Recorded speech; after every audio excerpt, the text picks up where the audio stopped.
ராமேஸ்வரத்தில் மேகவெடிப்பால் கனமழை கொட்டிய நிலையில் இன்றும் மழை தொடர்வதால் மக்கள் அச்சத்தில் உள்ளனர். கூடுதல் விவரங்களுடன் இணைகிறார் செய்தியாளர் கார்த்திக், தற்போது அங்கு மழை நிலவரம் என்ன?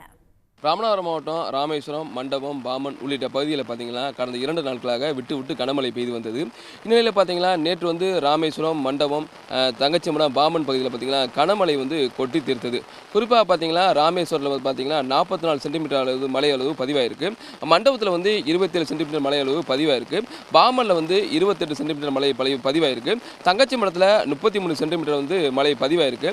குறிப்பாக பார்த்தீங்கன்னா ராமேஸ்வரம் அடுத்துள்ள மண்டபம் முகாம் பகுதியில் அமைந்துள்ள கலைஞர் நகர், முனைக்காடு உள்ளிட்ட பகுதிகளில் பார்த்தீங்கன்னா கனமழையின் காரணமாக தாழ்வான பகுதிகளில் மழை நீர் தேங்கியிருக்கு. நம்ம நிற்கக்கூடிய பகுதியானது கலைஞர் நகர் பகுதி. இந்த பகுதியில் பார்த்தீங்கன்னா 60க்கும் மேற்பட்ட குடும்பங்கள் வாழ்ந்து வராங்க.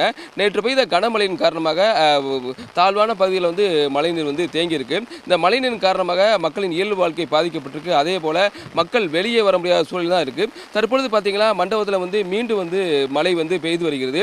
ஏற்கனவே அந்த மழைநீர் வடியாத நிலையில் மீண்டும் மழை நீர் பெய்து வருவதன் காரணமாக மக்களின் வாழ்வாதாரம் பாதிக்கப்பட்டிருக்கு.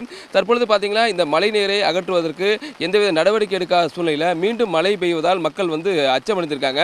தற்பொழுது நீங்கள் பார்க்கக்கூடிய காட்சி பார்த்தீங்கன்னா தாழ்வான பகுதியில் அந்த வீடுகள் மழைநீர் சீர்ந்திருக்கு. அந்த பகுதியில் பார்த்தீங்கன்னா மக்கள் வெளியே வர முடியாத ஒரு சூழ்நிலை தான் இருக்குது. தற்பொழுது நான் நிற்கக்கூடிய பகுதியானது ஒரு மழைநீர் தேங்கி இருக்க பகுதி. இந்த பகுதி பார்த்தீங்கன்னா ஒரு வீடு இருக்குது. இந்த வீடு இடுப்பளவுக்கு மேல் தண்ணி தேங்கி இருக்கு. இந்த வீட்டில் உள்ள மக்கள் வெளியே வர முடியாமல் இருக்காங்க.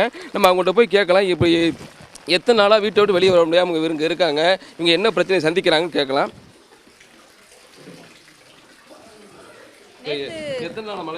நேற்று காலையில இருந்தே நல்ல மழை தான். காலையில பெஞ்சது, நேற்று நைட்டு வர மழை அந்த அளவுக்கு விடவே இல்லை. தண்ணி வேற ரொம்ப நிறந்துருச்சு. எப்படி எங்களால் வெளியில் போகணும்னு தெரியல. ஹாஸ்பிட்டல்லாம் போக வேண்டி இருக்கு. எந்த ஒரு அத்தியாவசிய உதவியும் பண்ணுறது கூட ஆள் கிடையாது. இப்போ நாங்கள் எப்படி வெளியில் போகணும் கூட தெரியல. மழை வேறு இன்னும் பேஞ்சிட்டே இருக்குது. வருஷம் இந்த பிரச்சனை இருக்குது. ஆனால் தண்ணி இந்த அளவுக்கு தேங்கி நிற்காது. இந்த வருஷம் தான் அதிகமாக தண்ணி நிற்கிது. நேற்றுலேருந்து போகாமல் இருக்கோம். நேற்று காலையிலேருந்தே இன்னும் வரை வெளியில் போக முடியல. யாருமே எந்த உதவியுமே பண்ணலை. உணவுப் பொருள் யாருமே எதுவும் ஒன்றுமே வாங்கி தரலை. இப்போ குடிக்கிறதுக்கு தண்ணியுமே எப்பயும் வண்டி தண்ணி வரும், அதில் தான் குடிப்போம். இப்போ அந்த வசதி இல்லை. இது வண்டி வர்றதுக்கும் வசதி இல்லாதனால மழை தண்ணி யூஸ் பண்ணிகிட்டு இருக்கோம். அதை வடிகட்டி தான் இப்போ குடிச்சிட்ருக்கோம். அதான் என்ன பண்ணனே தெரியல. இந்த மழைக்கு அடுத்து நாங்கள் எப்படி இருக்க போகிறோன்னு தெரியல. அது இப்போயே தண்ணி நிறந்துருச்சு, படிக்கி வந்துருச்சு. இன்னும் இதுக்கு மேலே மழை பெஞ்சால் வீட்டுக்குள்ளே வரக்கூட சான்சஸ் இருக்குது. மேலும் ஒருத்தங்க இருக்காங்க, அவங்கள்ட்ட கேட்பேன், அந்த மழை எப்படி இருக்குது, நீங்கள் எப்படி தண்ணியில் கஷ்டப்படுறீங்க? இது வரைக்கும் இந்த அளவுக்கு மழை பெய்யலை. இந்த வருஷம் தான் அதிகமான மழை. ரெண்டாவது வீடு நான் கிட்டத்தட்ட 4-5 அடிக்கு உயரமாக போட்டிருக்கேன். போட்டே இப்போ 4 அடிக்கு தண்ணி வந்துருச்சு. இன்னி 1 அடிக்கு மழை பேஞ்சுன்னா தண்ணி வீட்டுக்குள்ளேயே ஏறிடணும்.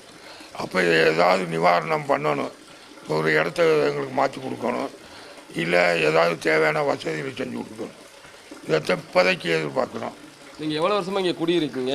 இந்த பிரச்சனை கடந்த காலங்களில் இருக்கல, இந்த நேற்று பெஞ்ச மழையில் தான் இவ்வளோ பிரச்சனை இருக்கா? இல்லை, நேற்று மழையில் தான் இவ்வளோ பிரச்சனை. கடந்த காலங்களில் பேயும் ஒரு 2 அடி 1 அடி பெருச்சிடும். பேரூராட்சியிலேருந்து ரோடு போட்டு கொடுத்தாங்கன்னா இந்த அளவுக்கு வராது. ஏன்னா களியாக இருக்குது, கால் வைக்க முடியல கீழே. ரோடு போட்டாங்கன்னா எவ்வளவு தனியாக இருந்தாலும் மிதிச்சுட்டு போயிடலாம். இப்போ மெயின் பிரச்சனையே அதுதான். இந்த களியில் மிதித்து போகிறதுக்கு, வெளியில் போகிறதுக்கு யாருமே போக முடியாமல், சின்ன இந்த குழந்தைகளுக்கு கூட பால் எதுவும் வாங்கி கொடுக்க முடியாமல், நேற்று சாயந்தரத்துலேருந்து எதுவும் கிடையாது.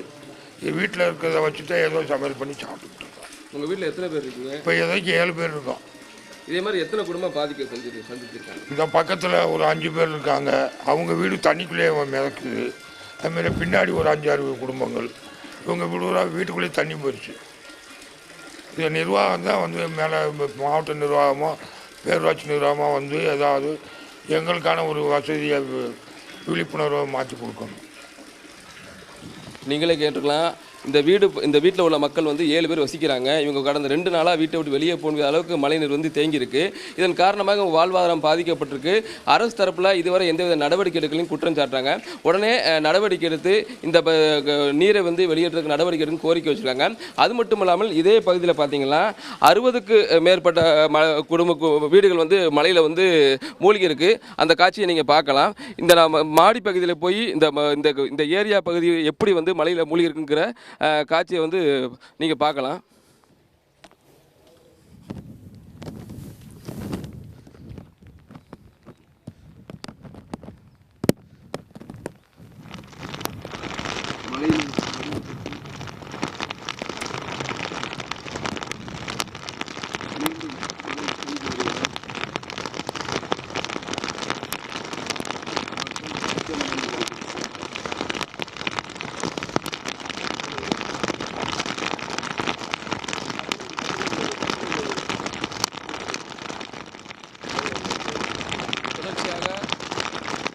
மண்டபம் பகுதியில் மழை பெய்து வருவதன் காரணமாக மக்கள் வந்து மிகுந்த ஒரு அச்சத்தை சந்திக்கிறாங்க.